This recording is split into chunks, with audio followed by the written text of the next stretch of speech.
Hi everyone, my name is Anna and today we're in a different setup as you can see. I'm in my kitchen, well, a family kitchen. And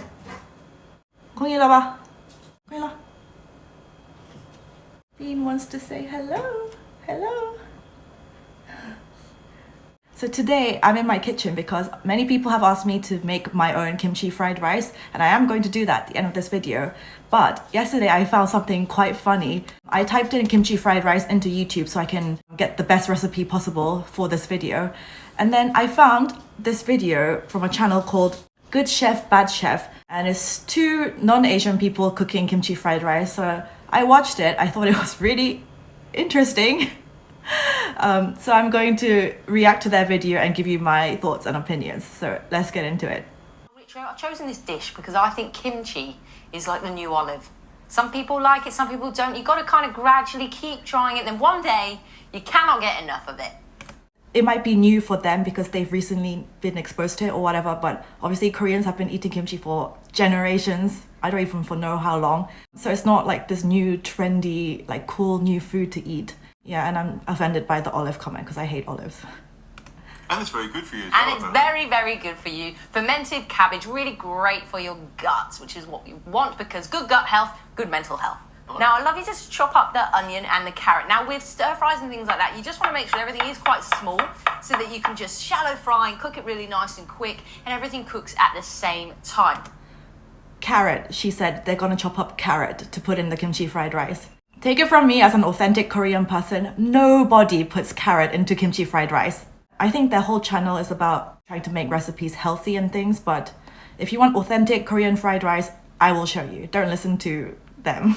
Now, kimchi, like I said, isn't for everyone. It's got a very strong smell, flavour, really because of that fermentation process that happens there. But this is a great way of masking that really briny, vinegary taste by putting it in a stir fry. So if you've got somebody that you're obsessed with kimchi and they are not, this could be a great introductory dish for them. I love it.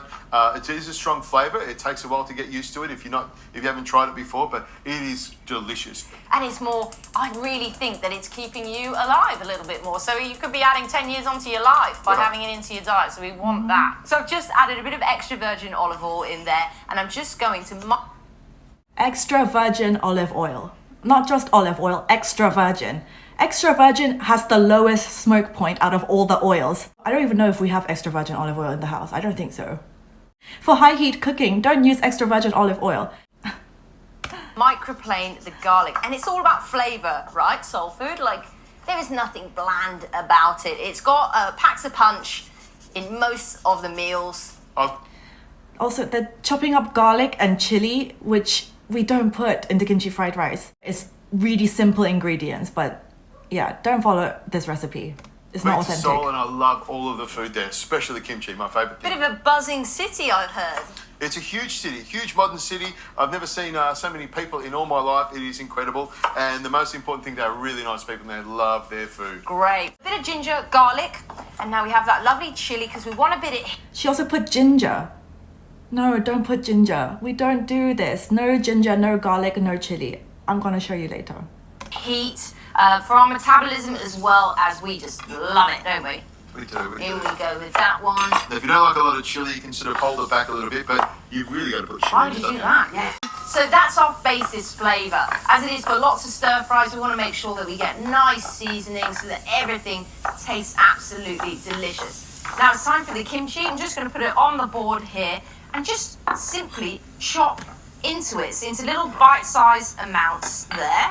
You do have to chop the kimchi into bite-sized amounts, so that's correct. Good job with that carrot, that's perfect. That's not perfect. Don't put carrot in it.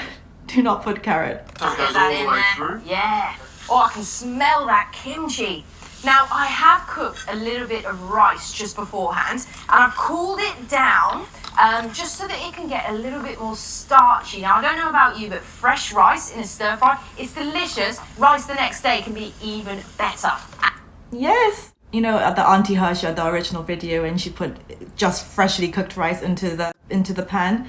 No, don't do that. So she's got the like cold leftover rice thing down. So that's good. And in we go with a bit of that lovely rice. Nice. We want all of that If you wanted to, you could heat the rice up in the microwave Also, the order of this is wrong.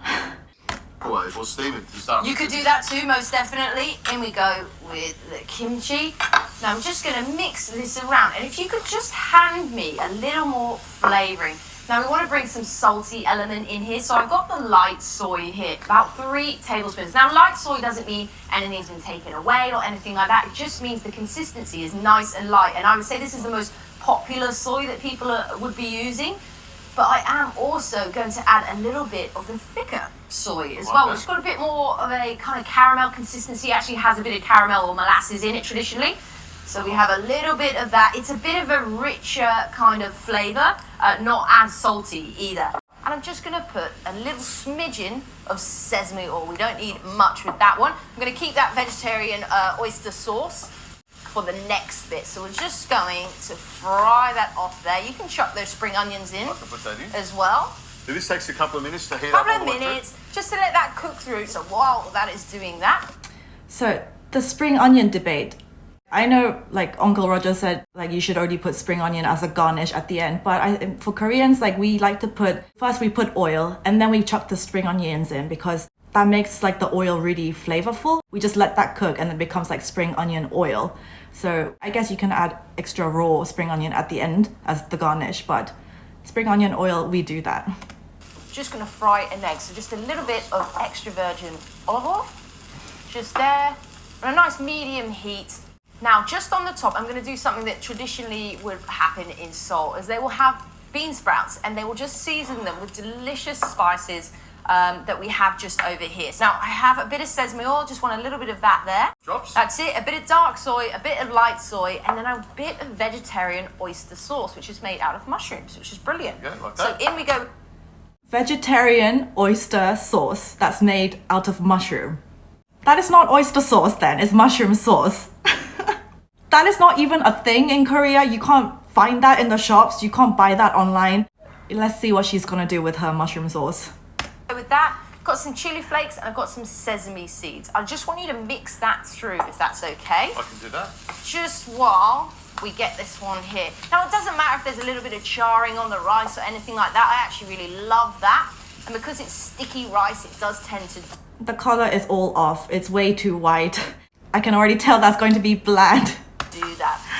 That's It's wonderful. smelling fantastic. And Oh, your it's eggs almost nearly ready. done. Yeah. I mean, how quick is that as well? Now, traditionally, those bean sprouts would actually be steamed, and it would take about kind of 8 minutes, but it makes the house smell awful. And to be honest, when you do heat them, you get rid of a little bit of that nutrition. In Korea, we have a dish called 콩나물 무침, and the fact that they're planning to put that into the kimchi fried rice. Do you want me to shred this up for you? That would be lovely. So I've just got a bit of nori seaweed. Now that's just brilliant because it's just got a bit of iodine in there as well. Absolutely so rich in nutrition that a bit of seaweed in our diet is a wonderful, wonderful thing. So we're just going to add. In Korea, we say kim. Nori is like the Japanese version. Our flavored like packs of kim, it comes with MSG. So it tastes freaking amazing. That looks just like pure raw seaweed, which is healthier, but just more boring. So follow my recipe, guys. It's going to be so good. Some of these sprouts, slide that on to the top there. That's the beauty of using a good non-stick pan. What would we do without a good non-stick pan? Bit of nori sheets. I also have some black sesame seeds. Fork for you, Thank fork for you. me. Straight in there like that. Yes. Why fork? Use a spoon. Nobody in Korea will obviously ever eat kimchi fried rice with a fork. Make sure you get some kimchi. Rosie, that's got a great flavour. And the rice has just come apart, so it's really sort of loose. That kimchi and the chili is fantastic, and you haven't overpowered it with the other sauces. Love the fried egg on top, and it looks fantastic. That's a winner for me. I Right. love this dish. Wonderful. Right, so now that's over. I'm now going to show you how to make kimchi fried rice the authentic Korean way with all the unhealthy things in it. No fancy extras added, just good comforting soul food. So let's go. So for the ingredients, we have 1 cup of chopped up kimchi. We have soy sauce, sesame seeds for at the end. We have the egg that will go as the fried egg at the end. This is called perilla oil, or you can use also sesame oil, and this is just to put in when it's like finished, all fried, being all fried, that will go in. That is canola oil for frying everything in. I have half of a big chopped up onion. This is 1 spring onion, and then we have some spam. That's half of that pack. It's like 100 grams, I think. We have first seaweed that will go as like garnish at the end, and then this is sugar, brown sugar, but you can use like white sugar too, it's fine. And this will go after you put in, no, before you put in the kimchi. This will go in because sugar gets rid of any like vinegary sour taste of the kimchi. It will kind of neutralize it. So yeah, that's a good tip, sugar. So that's all the ingredients. Let's go.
So there, kimchi fried rice. I think I put a little bit too much soy sauce, so it looks a bit quite dark, but it's gonna taste good.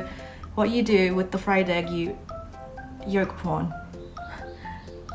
You pop the yolk, right? Oh my god, being a mukbanger, being like doing cooking videos is actually so hard, it's so much work. So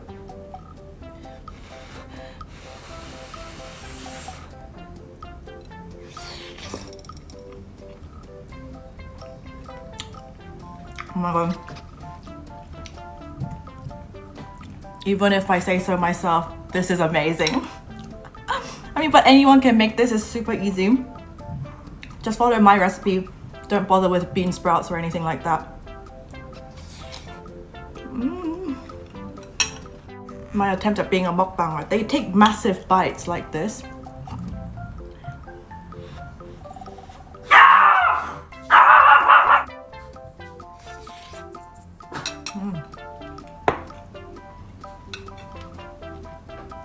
Seriously, I think I did super good. And I think it would be Uncle Roger approved. So try to make your own kimchi fried rice and let me know how it goes. So thank you for watching, like and subscribe, and I'll see you in the next one.